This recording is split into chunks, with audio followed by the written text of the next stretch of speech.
I welcome you to BizTricks. I'm Matthew Herbert, a working professional with experience in investment banking, corporate finance, and computer programming, and I've been professionally using Excel for over 15 years. I'm happy you're here to explore Excel with me as you progress on your journey to learn how to more effectively leverage Excel to your advantage. This course is organized into the following chapters: data types and operators, dynamic arrays and the LAMBDA function, data and tables, dynamic patterns, formula auditing, formatting, and Excel options. The data types and operators chapter addresses Excel's generic data types.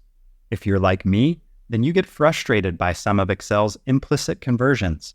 Don't worry, you'll learn how to work with this behavior and explicitly convert data types to avoid any unintended implicit conversions.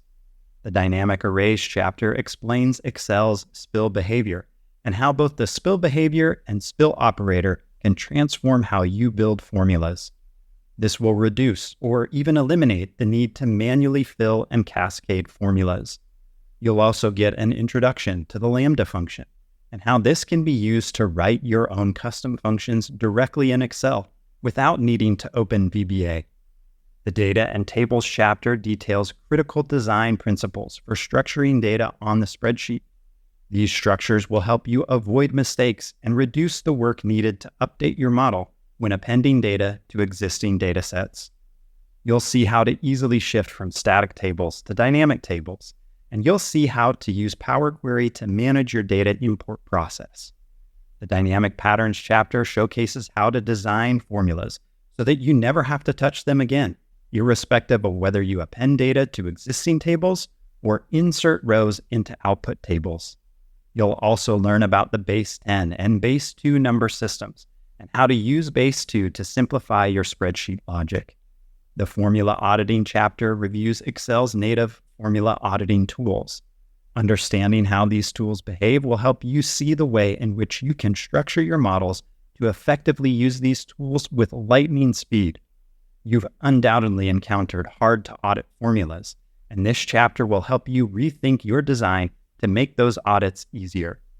The formatting chapter gives you tools for organizing your file, things like freezing panes, adding section headers, and utilizing elevator columns will boost your navigation and organization prowess. You'll also be exposed to the power of branding by learning about effective color codes and color palettes. The Excel Options chapter examines some of Excel's background settings that will help you customize Excel. For example, I'm a big fan of disabling, after pressing Enter, Move Selection, and turning off pesky page breaks. I'll help you sift through the 200+ options by highlighting those that are extra useful. BizTricks is here to help you streamline the process of learning Excel by understanding what you really need to know to leapfrog your abilities to the next level. Come learn with me by enrolling in this course.